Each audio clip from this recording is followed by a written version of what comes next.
Hey there, and welcome to the Deep Dive.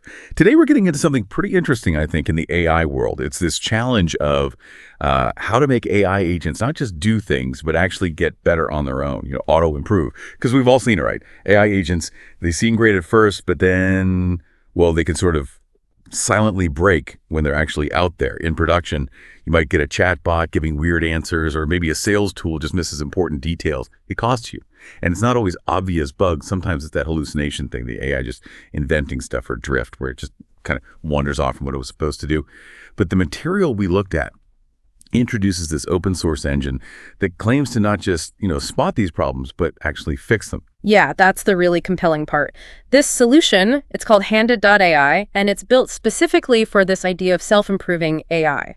Its whole approach is pretty novel. It doesn't just monitor, it evaluates every single decision the AI agent makes, and then based on that, it automatically comes up with ways to make it better, maybe tweak the prompts, the instructions it follows, and then it tests those improvements rigorously. Okay, actually fixes them then.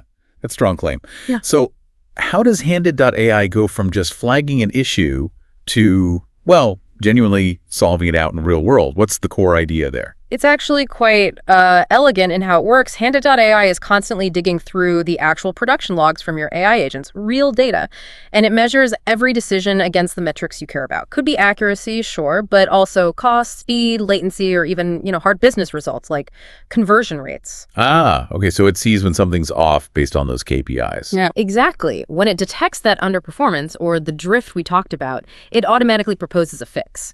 That might be, say, a better worded prompt. Or maybe it suggests using a different underlying AI model for that specific task. Or it could generate a more relevant few-shot data set, basically. Better examples for the AI to learn from for specific situations. And these suggestions aren't just random guesses. No, not at all. They're based on patterns it sees in what works and what doesn't, straight from the logs, both the good outputs and the bad ones. And crucially, it then runs A/B tests on these potential fixes. Using the same evaluation criteria. Precisely. On real production data, so you can see, okay, this new prompt actually performs better according to our metrics.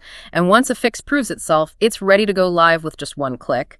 But importantly, you, the user, you're still in control of that final step. Right. That makes sense.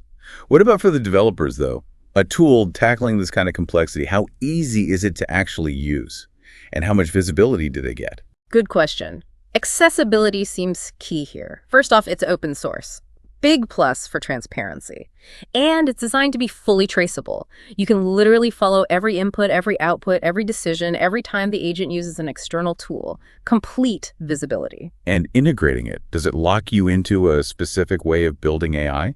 No, and that's another strength. It's stack-agnostic. So whether you're using something popular like LangChain or you've built your own custom ARGI system. ARGI being retrieval augmented generation, that common way to pull in external data. Exactly. Or even if you're just using plain Python or JavaScript or simple HTTP calls, doesn't matter. As long as your system can output JSON logs, Handit.ai can work with it. That sounds pretty flexible. Yeah, apparently most teams get the basic setup running in less than an hour. Okay, theory sounds good. But does it, actually deliver in practice? What are the real world benefits people are seeing? Oh, absolutely. The impact seems quite significant based on the sources. Think about catching those AI hallucinations before a customer flags them. That's huge for trust and just not looking silly. Definitely. Teams are using it for that, and also to automatically fine-tune their prompts based on real results tied directly to those business goals we mentioned. It basically lets them monitor and improve how their agents are doing without needing a whole separate infrastructure project or tons of extra engineering hours. Any specific examples that stood out? Yeah, there was one really powerful case mentioned. A team had a specific prompt, and its performance was kind of stuck. Around 40% effective based on their metrics. After Handit.ai did its A/B testing process, analyzing something like 40,000 calls for that prompt, the performance jumped to 70%. Wow, that's a substantial improvement, from 40 to 70%. Right. It really underlines how this can drive consistency and reliability, which is often the missing piece with AI agents today. And looking ahead, the sources mentioned something about a self-improving memory. What's that about? Yeah, that sounds like the next frontier for them.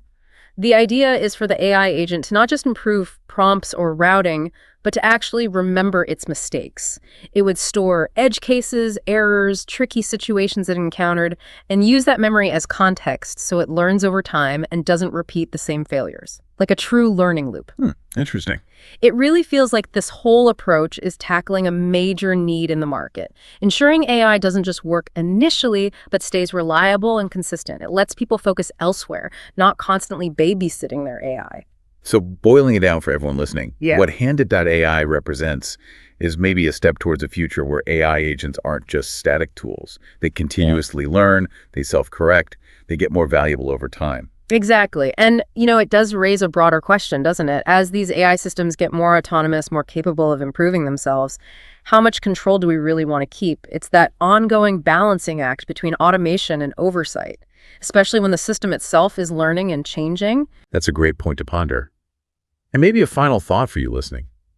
Thinking about your own work, or even just daily life, what parts of AI performance would you most want to see auto-optimized or evaluated more effectively? Something to think about.